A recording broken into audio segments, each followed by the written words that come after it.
It's time for another podcast by George. Straight talk, straight from the heartland, that'll have you saying, "By George, I think he's got it."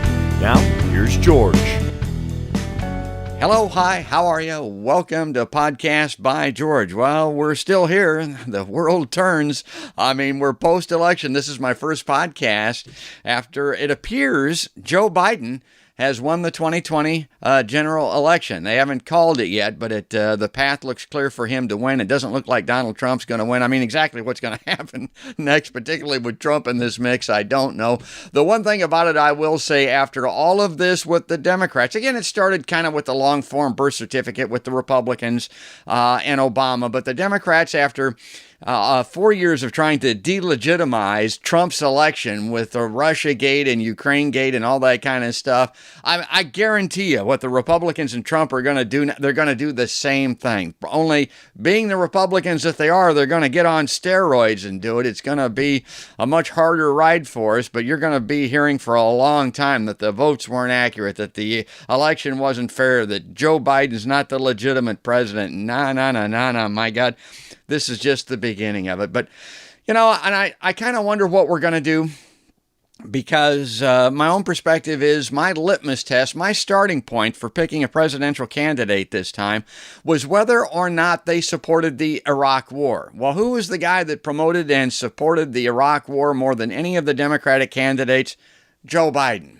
That's the guy we got. That's the guy that I think just won the election. But I've always said, my God, how in the hell can you elect a guy president that supported an illegitimate, illegal war, fought under a false pretense that resulted in as many, God, some people say 1 million dead innocent civilians in Iraq, 7,000 dead U.S. and wounded soldiers that we are still counting.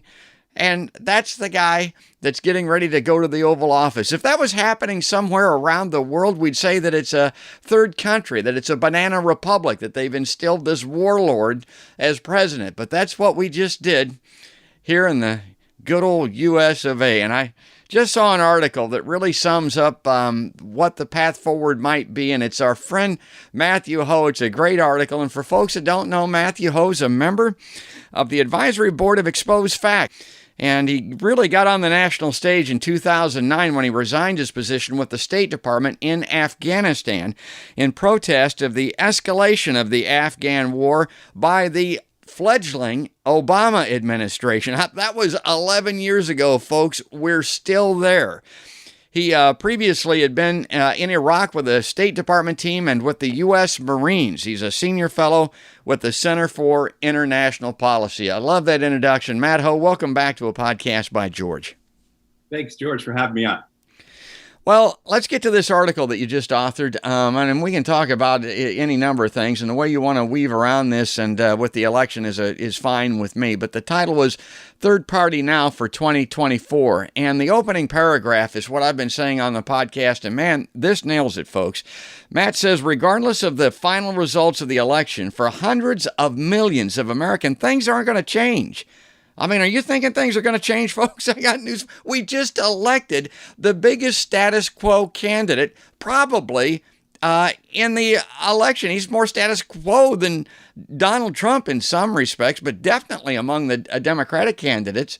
Many people on the left don't want to hear this, Matt says, but it's certainly the case for an exhausting list of issues. Let's start with climate change. Man, the status quo is going to end the humankind for us if we don't move quickly. War, mass incarceration, inequality, immigration, healthcare, etc. So, Matt, what you're seeing in the tea leaves is is a strange brew. Yeah, unfortunately, and this is not saying that the Democrats and Republicans are equivalent. There's differences, of course. Certainly, if Hillary Clinton had been in office, we wouldn't be concerned about the fate of Roe v. Wade right now. So there are certainly differences that are important. But the idea or the notion that the United States is somehow going to transform into a progressive paradise is just, and Joe Biden and Kamala Harris have said this themselves. They're not progressive. Anyone who knows their records, look at what they have done their entire lives, know that they are the farthest thing from being the left wing of the Democratic Party. despite the labeling them as extreme leftists, as Marxists, as all the silliness that goes on by the Republicans, the reality is that if you look at their records, and this is what I'm saying, is look at their records with climate change. Look at what the Obama administration did in terms of fracking, in terms of export of fossil fuels, what it did with regards to I was at the Standing Rock pipeline, protests, and I will go to my grave remembering President Obama saying, let's see how this plays out. Yeah. So those types of things, you have to look at what they've actually done, as well as too, again, we'll stick on climate change, both Joe Biden and Kamala Harris being fervent, we will not stop fracking. We are not supportive of the Green New Deal. So the idea that, and their thoughts about, or their promises to rejoin the Paris Climate Accords. Well, most experts who look at this say Paris is just not enough. Paris was never enough. Paris was just a political deal. Correct. This great compromise, but it was never going to do what it needed to do to keep us from reaching, the increases in temperature that we are right on track to see. Many scientists are now saying 1.5 Celsius increase by the end of this decade. And there are some reports that suggest increases of up to 7 degrees Celsius by the end of the century. You're talking about an existential crisis. And this goes on for all these other issues: mass incarceration, immigration. Obama deported more people than Trump did. He's the one who built those cages that. So on and on and on. The weapons manufacturers, inequality. George, you talk about this all the time. What's the 80% of Americans live paycheck to paycheck? Yes. What's the other? How many? What 2/3 don't have enough to cover a $500 expense? And that was before the pandemic. So, right. Any idea that those are all statistics and figures, and the reality of the United States when the Obama administration finished 8 years with Joe Biden as vice president. And so, and 40 some odd years of public service. So the idea that simply by the progressives, by people on the left of the Democratic Party, tweeting and sending emails and signing petitions that somehow a Biden presidency is going to listen to those is just very wishful thinking. It's worthless. I don't even sign petitions anymore. What's the good of that? And my wife, God love her, she's involved in all that stuff. And one thing that she's real big on is, for instance, we've got this old gummer, Chuck Grassley, here in the state of Iowa. She calls that guy's office all the time, writes him letters. And that, in my mind, is worthless. People have been doing, God, he's been in office forever. He's never been moved by any of those things. So what are we going to do? Well, we got to get in the street. We got to protest. We got to turn up the heat. We got to do what we did in the 60s. Now, that's what I've been saying on my podcast, that we've got to protest like we did when our asses were literally on the line and we were in danger of being shipped off to a worthless foreign war that was going to get us killed. Man, did we get active. It was really exciting to see, and it actually worked. Okay, that sounds great, Matt, but I just saw a spokesperson for the Black Lives Matter folks, and we've been active to that in a certain degree. I've seen photos of you in the street. Matt's a boots on the ground. He walks the line and carries a sign, folks. That's what he does. But this Black Lives Matter spokesperson was saying, look what we just did this summer. We look at what more could we do? And there was violence associated with this. It wasn't their fault when they went out to peacefully protest, but it erupted into violence. And her point was black people are still being killed. It didn't affect the kind of change that we need to have. She was demoralized to a certain extent. But what I like about your article was you were talking, and I'm kind of opposed, particularly on climate, to incrementalism. I'm like, no, man. We got to go big. We got to do something huge immediately. We got to overturn this apple cart. We got to vote for it. We got to get a third party in here and get rid of these Republicans and Democrats. I think climate change, I agree with you on that. Once we get with climate change to the point where the Arctic is melting and all that methane that has been underground for millennia releases, and we have that runaway effect. Yeah, so climate change is one thing where absolutely we need to tear the fossil fuel plants down and start putting solar and wind farms up, and everybody's house has a solar, like that type of thing. We really need to invest trillions of dollars right now in fighting climate change. However, the other things, the danger of these shouts of revolution, these ideas of, look, I'll just go back and say, Winston Churchill, who's not my favorite. I mean, like, I'm not a colonialist, right? Right? So I'm not, and Winston Churchill is not my favorite guy. But what Winston Churchill's, one of his quotes was that democracy is the worst form of government. I'm going to paraphrase this, but democracy is the worst form of government except for all others. And it's true that and what I've seen in Iraq and Afghanistan and in other parts of the world has really influenced me in the sense of that once violence starts, once you try and force something particularly through political violence, the consequences are incalculable. The consequences are unknowable. You are just going to be victim to what you are unleashing. And there's no control over it. And most people who start political violence, with the exception of, maybe some very successful coup leaders who always have, right, outside backing by foreign governments and, the military and such.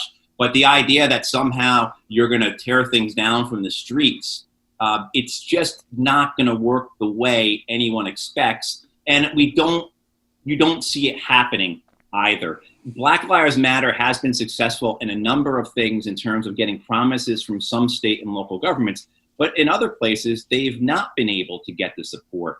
And they still have popular support. Exit polls from this election, the CNN exit poll, 57% of voters were supportive of Black Lives Matter. So, they still have a popular support, majority support, but you're still having the Democratic campaign, the Biden-Harris campaign, saying we're not going to fund police, we're going to keep it, we're going to increase funding for police. Yeah. So the thing is that we have to put pressure on the politicians. Here in North Carolina, we've had kids in the streets. We've had big protests here. They've had protests every day since George Floyd was killed in Raleigh. And the city council, the county council, the state legislator have really done nothing in response. Well, why is that? Because no one feels electorally threatened by any of these movements.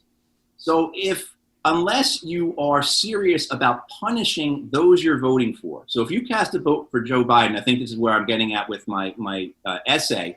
If you cast a vote for Joe Biden, expecting things to be done, well, 4 years from now, you cannot vote for him if those things are not accomplished. Now, He didn't promise us anything. And you can see that's how far he took for granted the progressives in the Democratic Party. He took for granted progressive independents who wanted Medicare for all or action on climate change or any other issues. So the notion that you're going to continue to vote for him no matter what he does is something that he's going to take into the White House.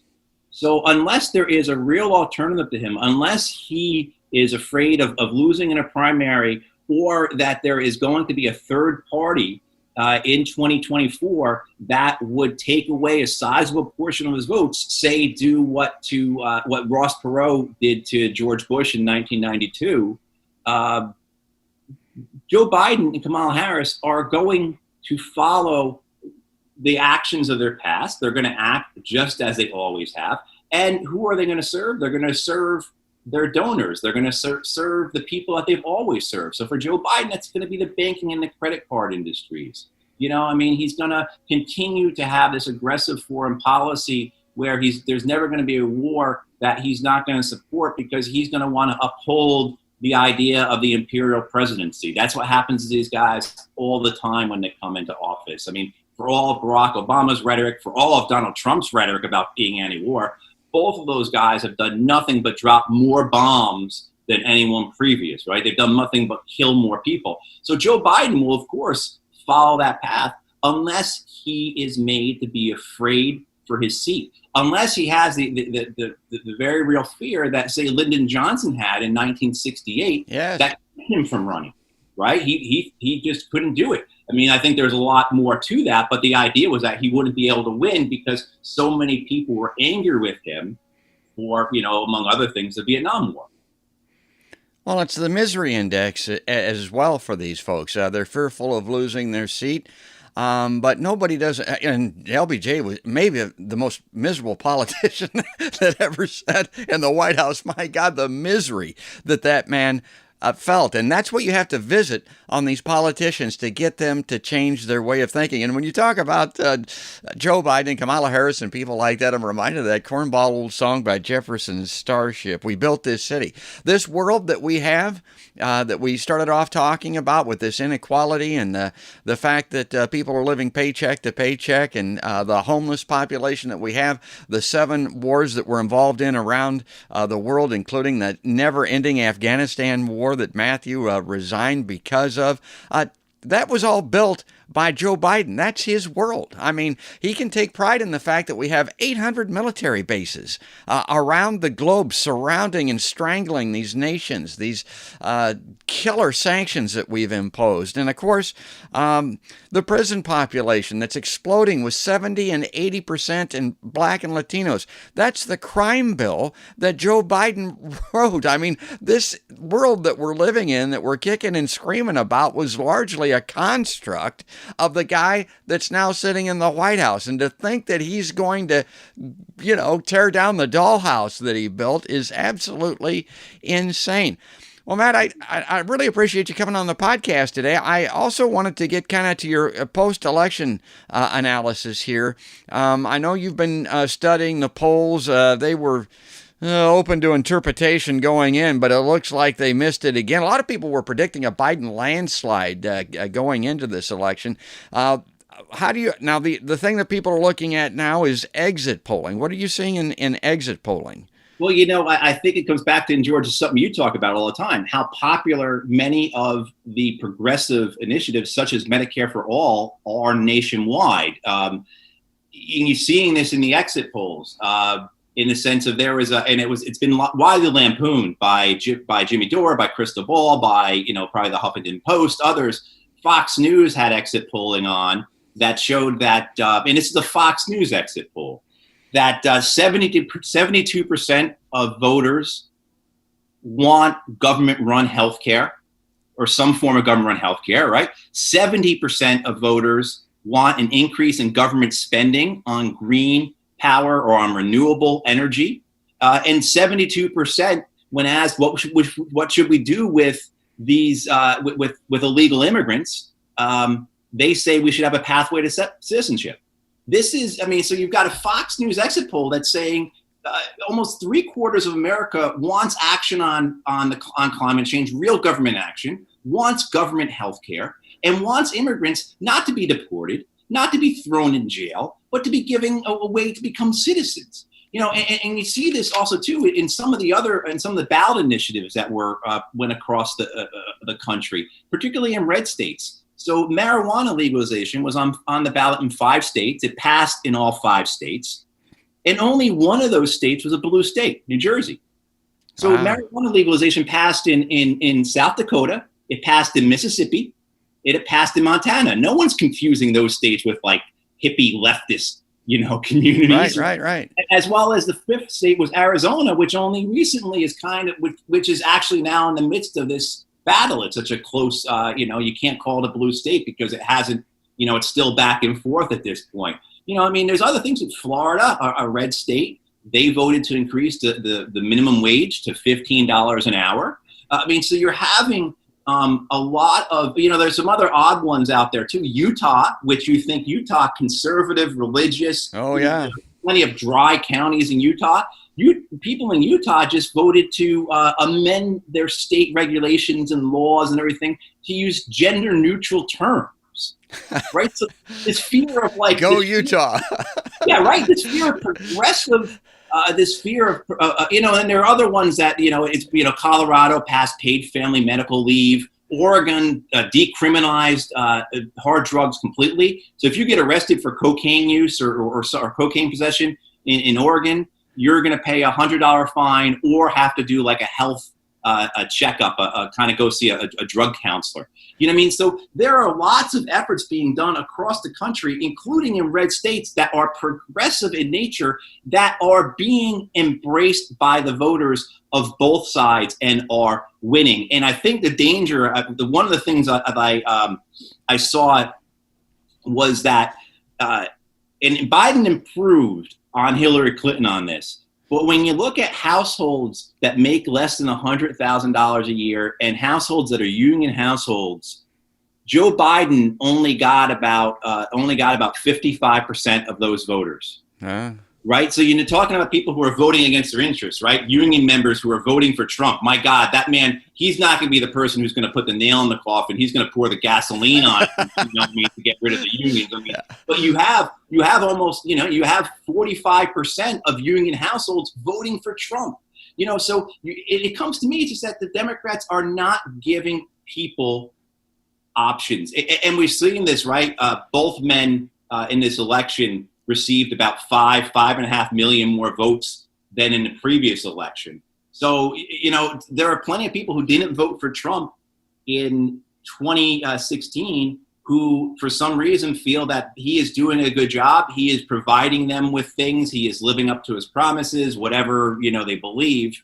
And so I think everybody who is looking at this right now is saying to themselves, how is it this close? I mean, between the 230,000 dead in the pandemic, the economy is a disaster. Trump is just not only is he just a clown, but he's a serial liar. He's a rapist. He is a con man. And he got 68.5 million votes. Yeah. Now I keep coming back to the idea that the Democrats are taking the progressive side, progressive ideas for granted, that they are chasing after. And from what I've seen in the exit polls, the Democrats did not capture more Republicans this election than they did in the past. So and the other side of that was that Donald Trump has done the best of any Republican since 1960 in getting a share of the non-white vote. 1 in 4 non-white voters voted for Donald Trump. I saw that. Again, it comes to me that the Democrats are just not offering things that people want or, more importantly, need in their life. And Joe Biden is representation of, as you were talking about with the inequality and the economics. This is the man who, for all these people who are 6 months behind on their mortgage and their rent, who are racking up credit card debt right now, who are racking up medical debt. A lot of that goes onto your credit card, and of course you can't get rid of your credit card debt in bankruptcy, and that's because of Joe Biden. Student loan debt, same thing too. So we've got a nation that has more than $2 trillion in student loan and credit card debt facing this. And I think we don't give people enough credit. They're savvy enough to know that, okay, well, maybe not, Biden may not be in charge now, but as you were saying, referencing Jefferson Starship, he's the one who built this. And so even though we did have record turnout, we had 75% of eligible voters here in North Carolina turnout. But it wasn't the landslide that anyone who is, I think, particularly those people outside of the United States, and again, it comes down to, well, what did Joe Biden, say what you will about Donald Trump, right? I mean, but at least when 2016, when he was running, you knew what he stood for. He was going to build a wall, right? He was going to drain the swamp. He had actionable items. He was going to cut your taxes, and most notably, he was going to give us a splendid or wonderful or fabulous, however he terms it, healthcare system, and he was going to end these endless, stupid wars that he faulted Bush and by proxy his brother that was running against him in that primary. Well, that got him elected. And again, it goes to what you're talking about. I tell people all the time, they're not representing the interests of the people. And I talk to people about how the oligarchy and the paid donors are running these political parties, and a lot of my Democratic friends will kind of chuckle a little bit and say, oh, yeah, well, that sounds like the old Trilateral Commission or something like that. Well, I'm always struck. I never forget the Fox Town Hall where they were sitting there with Fox television viewers, and it's like the old idiom for prosecutors, for lawyers. Don't ever ask the question you don't know the answer to. They asked these Fox viewers, how many people here would like their health care provided by the government? I mean, who would want that? All of these old Fox viewers, everyone, they all raise their hands. That's what Americans want. Yet Joe Biden will stand right there and tell you that he will never vote for Medicare for all, that he's going to veto it if it passes both houses of Congress and comes to his desk. And then he's the one candidate, when Bernie Sanders was on the stage trying to defend the health care program that Americans want, Biden was the one that said, well, how are we going to pay for that? Bernie, we don't have any money for that type of thing. That's going to be really expensive. And this is from a guy that's been running the government that just gave $5 trillion to the richest 1% through the CARES Act that can never be made up, a deficit that'll never be recovered, an imbalance on the books that they'll never be able to balance. And that's the kind of people that we are electing president and vice president and to Congress. And it's just, and all of the polls indicate it's not what the people want. But ladies and gentlemen, that's what we get. Yeah, I mean, you're telling me you can't go to, Biden could not have gone to Louisiana after they've had 5 massive hurricanes this year and say, hey, we need to do something about this. This is, people recognize that, yes, with climate change, it's a real thing. Maybe it's coming around because the United States has been so, we've been so manipulated by misinformation and by, and of course the capture of the government by the fossil fuel industry and everything else, and the banks that underlie them. And my God, though, these are popular ideas. And it gets back to the point, though, unless we protest, unless we're outside the White House, unless Joe Biden is afraid of not winning again in 2024 because the 25 million progressive members of the Democratic Party, or whatever the number is, will vote for somebody else or not vote.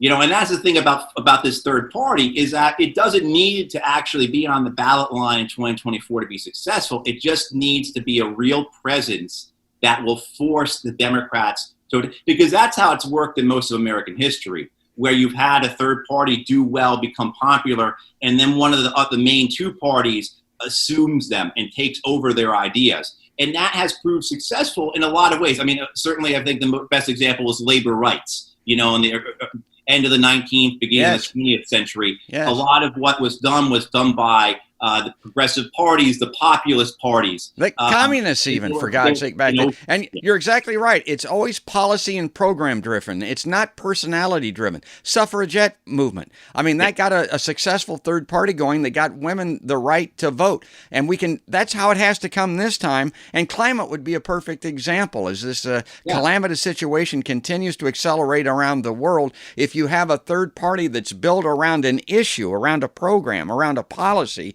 as opposed to a personality, there's an opportunity to succeed. And I'm out of time. I got to run. I want to say this one thing, and I want to give it. Then I'm going to give you a final word, Matt. Sure. I just saw Movement for a People's Party, Nick Brana, and he cited these statistics, and I think this is very revealing.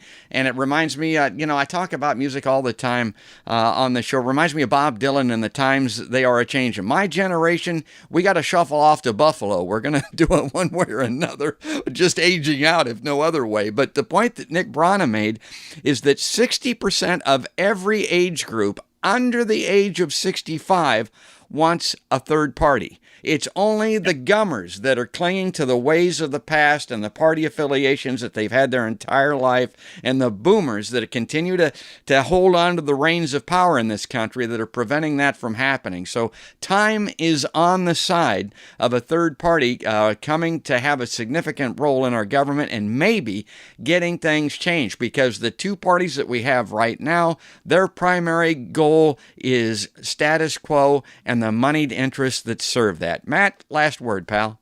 I would say if people are interested in learning about how some of the initiatives in the first part of the 20th century were done, particularly say prohibition.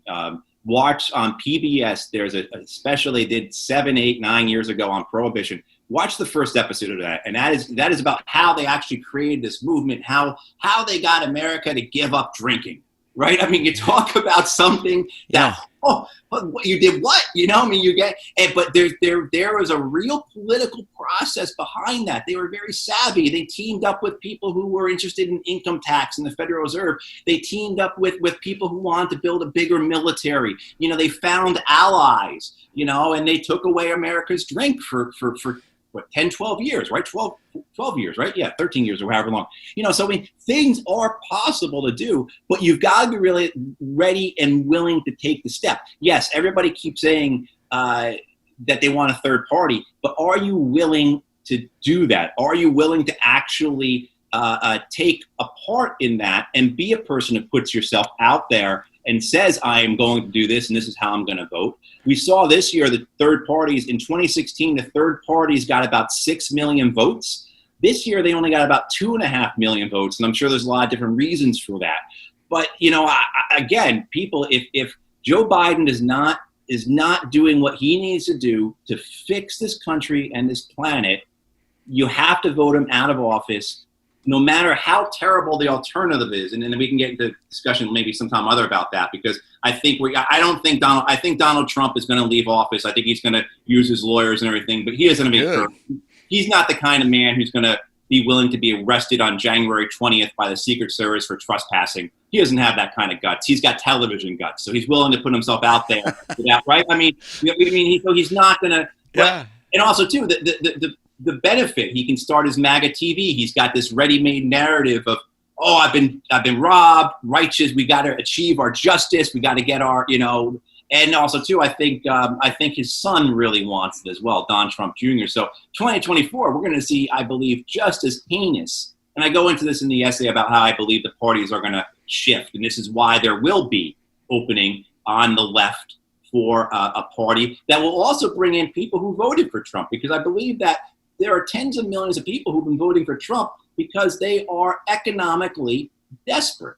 And they are looking for help, and for whatever reason, they believe Trump will deliver it because he is an outsider.